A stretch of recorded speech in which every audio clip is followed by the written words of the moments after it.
All right, camera's still working. Good news. So this is now a little talk on section 5.6. As you can see, this is my old lecture 17, but I will not get the surfaces of revolution in this particular video. We'll just talk about the special curves. There are three special curves that are useful for understanding the shape of surfaces. First, of course, we can talk about a principal curve. A principal curve is one for which the tangential direction is always a principal direction. An asymptotic curve is a regular curve on the surface such that the tangent direction is always pointing in an asymptotic direction. Asymptotic direction meaning normal curvature 0. And then finally, and perhaps most importantly, the geodesic curve. A geodesic curve has alpha, the acceleration alpha prime prime is always normal to m. And in all three of these cases, we're going to assume that we have a regular curve, which means that the velocity is non-zero in the curve. Now these are, like I said, these are not mutually exclusive. There's much to say. First, let's look at an example. If we have a torus, then the top of the torus, we have curvature 0, because that's where it changes from positive to negative Gaussian, well, the other way, negative to positive Gaussian curvature.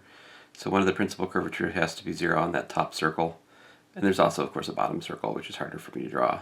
So that's an asymptotic curve. And of course, there's another one on the bottom of the torus. In the plane, you have this, here's a curve, right? A loopy curve. That is a curve which is principal and asymptotic, however it's not geodesic, because the acceleration is not normal to the surface. The acceleration to the curve is, well, it's all different kinds of things. It's pointing, well, as we've discovered, remember we studied the Frenet-Ray equations, we found the acceleration has a tangential and a normal piece, normal in the Frenet sense, and certainly the Frenet normal, where there's these non-trivial, well, interesting osculating curves, well, that's going to give a piece which is tangent to the plane, not normal to the plane for the acceleration. Anyway, clearly the acceleration to this curve P, well, excuse me, to the curve that's black here, is not normal to the plane. In contrast, of course, the acceleration to the line is normal to m, in the sense that the well, the acceleration is 0. So, and in fact, for a plane, the lines are the geodesics, all right? So that's the first thing. Find a cover sheet here.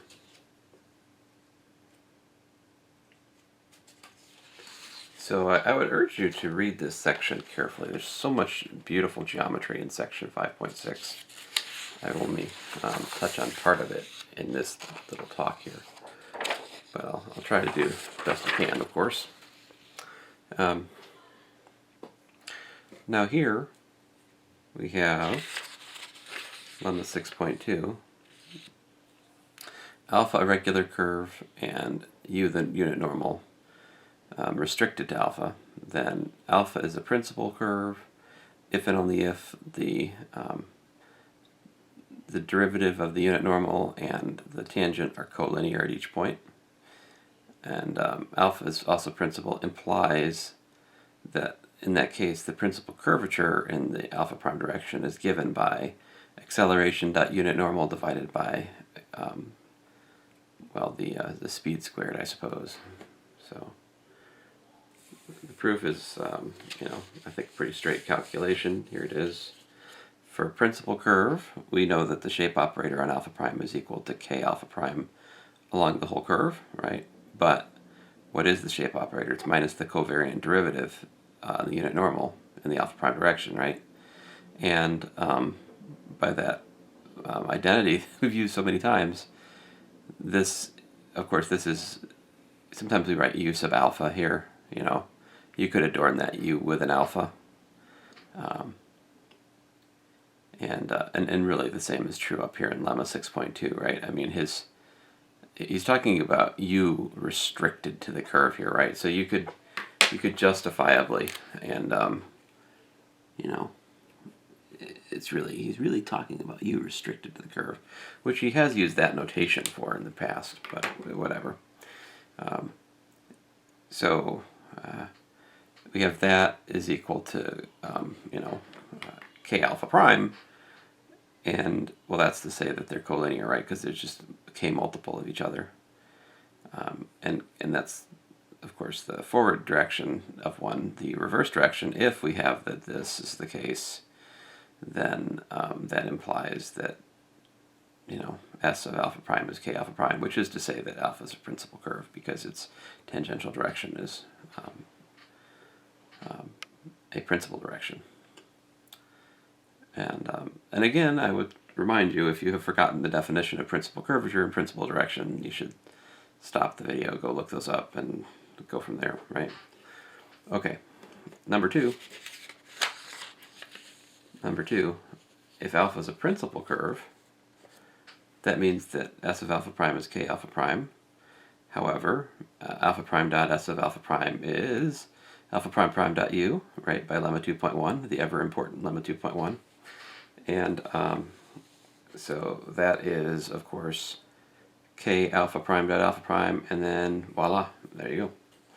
So that's the lemma 6.2.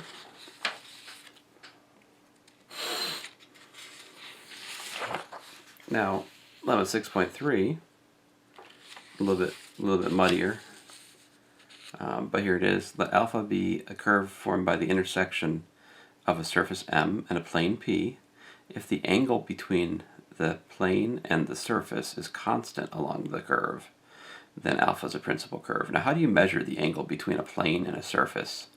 You measure it with respect to the normal vector to the surface, right? So there's an unambiguous, we're assuming that the surface is oriented so that there's a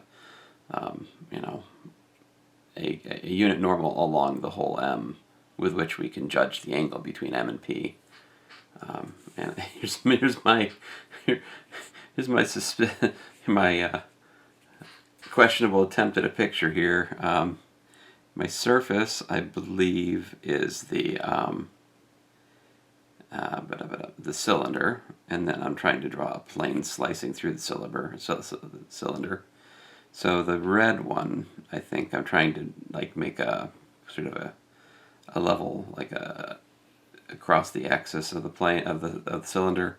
So if this was a circular cylinder, I think this would be a circle, whereas that would be like an ellipse.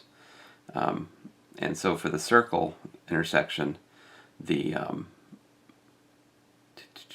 angle between M and P is constant. So the angle between, so here's the unit normal along the curve of intersection, right? And of course, if I did that right, it's always 90 degrees from the, always 90 degrees between normal and plane of P and U here.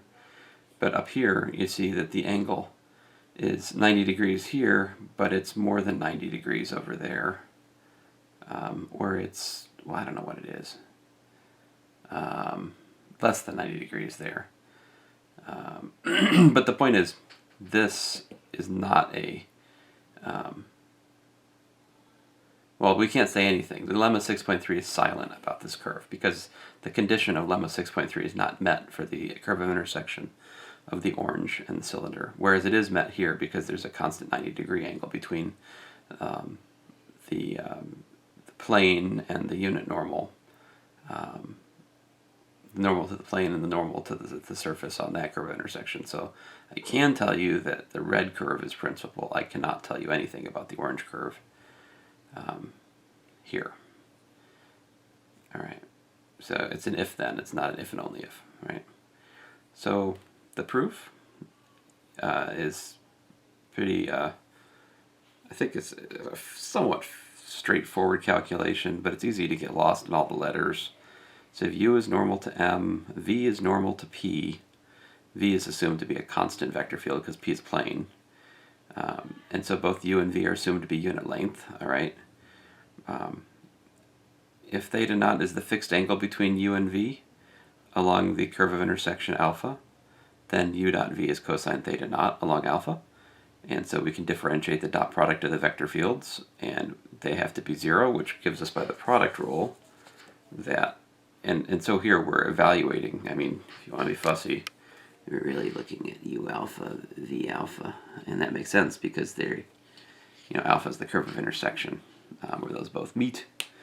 And again, to be annoyingly fussy, that's v alpha, u, they're all alphas, right? They're all v and u is restricted to the curve of intersection. Of course, that's rather silly in the case of v, because v is a constant normal field. So evaluating a constant normal field, it's kind of unexciting. But anyway, so u prime dot v plus u dot v prime. V prime is given to be 0, and this of course gives us that u prime alpha dot v is 0, which is to say that u and v are, the derivative of u and v are perpendicular. Let's see here. U alpha dot u alpha equal to 0. No, u alpha dot u alpha is not equal to 0. U alpha dot u alpha is equal to what? It's a unit normal, so that is supposed to be a 1. Bad. You guys have to forgive me on that one there. Let me keep that fixed. Come on. There we go. So of course, if the unit normal is length 1, it is perpendicular to its velocity. And so by lemma 6.2, what do we got? Well, by lemma 6.2, we've got we have a plane intersects a plane intersects a surface along a curve of intersection, and the angle between them is constant theta naught. So that means that the curve of intersection is principal, right?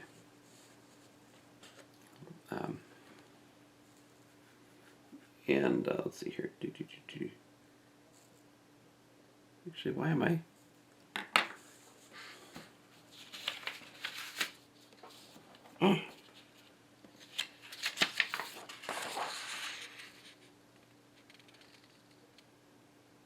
Oh, I'm sorry. I'm an idiot. I'm proving that one right now. Duh. What did 6.2 tell me? So soon I forget. So 6.2 told me that, that if the derivative of the unit normal and the velocity are collinear, then alpha is principal. So I suppose we have, come on. Versus, suppose we have shown that the I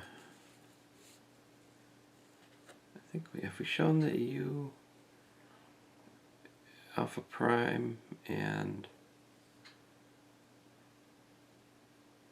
alpha prime are collinear? Well, I guess we have, because we've shown that they're both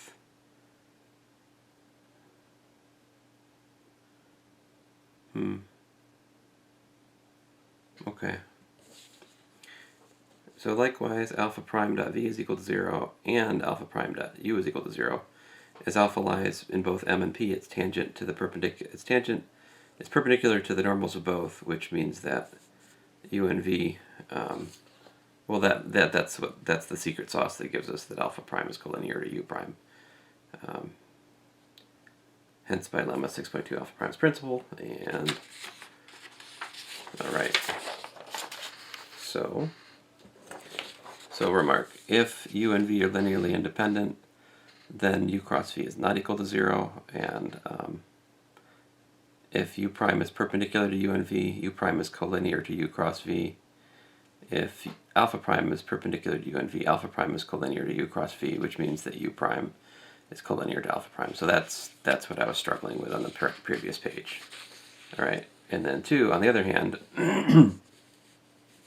we know if u is equal to plus or minus v, then u is also constant, since v is the plane normal, and that means that s of alpha prime is 0, hence alpha prime is principal with principal curvature 0, right? So Yeah. Anyway, we need to apply lemma 6.3. To apply lemma 6.3, rather, we need a special type of plane P with respect to M. We must make a constant angle theta naught between the normals of M and P. A good example of this is in the context of a surface of revolution. The meridians, the meridian is like a rotated profile curve, and the parallels, which are formed from rotating a fixed point on the profile curve all the way around the axis of rotation. So the parallel and the meridian, which the intersection of, so the plane which intersects the surface of revolution to give you a meridian is the plane that goes through the axis like this, which I have not tried to draw in this somewhat three-dimensional picture. In contrast, the plane which has normal of the axis that intersects to give you parallels. So both the parallels and the meridians of a surface of revolution give us principal curves. So that is very, very, very nice, because surfaces of revolution are a large class of examples, as we'll hopefully soon appreciate. So that brings us to the topic of asymptotic curves, which is governed largely by lemma 6.4. Lemma 6.4 says that if we have a point on a surface and the Gaussian curvature k at P, then if the Gaussian curvature positive, there does not exist an asymptotic direction at P. If the Gaussian curvature is negative, then there are exactly two asymptotic directions at P, which are bisected by the principal directions. So you look at the principal directions, E1 and E2, and between them is, the asymptotic directions. One of the asymptotic directions is between E1 and E2. And they're at an angle theta, which is given by the tangent squared being the ratio of minus k1 to k2 at the point P. And then finally, if the curvature P is 0, the Gaussian curvature P is 0, then all directions are asymptotic. And if P is a planar point, all directions are asymptotic if P is a planar point. Otherwise, there is exactly one asymptotic direction, which is also principal, right? That would be, the otherwise would be like the top circle on the torus, for example. And so here's the proof. The proof is essentially by Euler's formula for principal curvature. And the key is that it's like k of alpha prime is 0 for an asymptotic curve, and the Gaussian curvature is product of the principal curvatures. And then of course here's Euler's formula, right? So if the Gaussian curvature is positive, that means the product of the principal curvatures. They either have to be both positive or both negative, which means that, well, then there's no asymptotic direction, right? Because they're either both positive or both negative, which means this cannot be 0. Because remember that cosine and sine are never both 0 for the same theta. If the Gaussian curvature is negative, that means that either one or the other of k1 or k2 is negative. And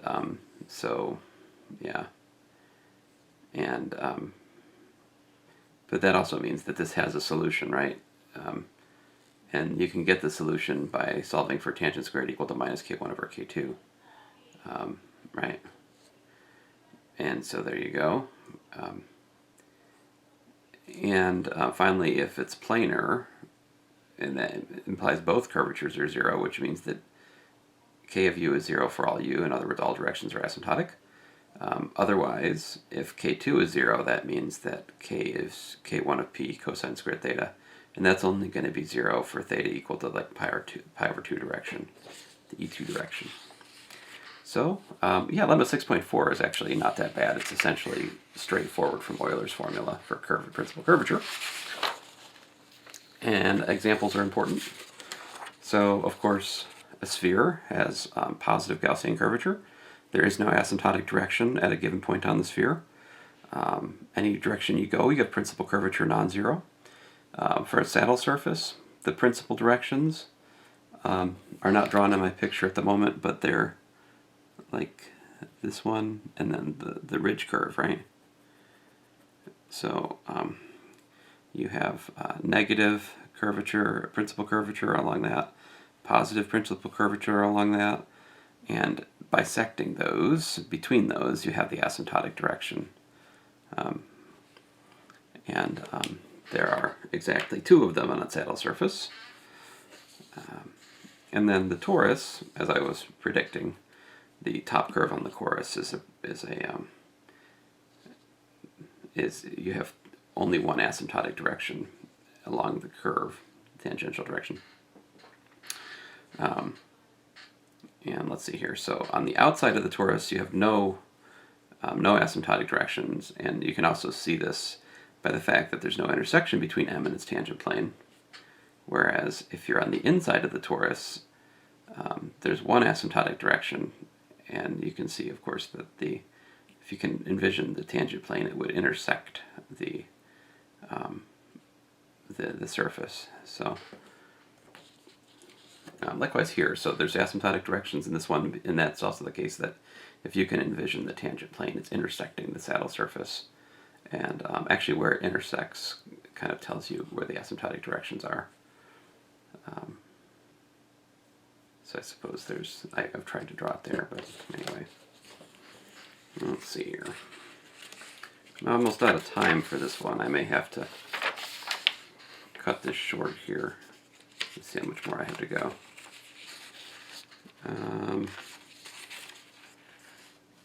Alright, yeah, I'm going to have to stop here. Sorry, folks. I'll pick it up again here a little bit later. So, thanks, guys.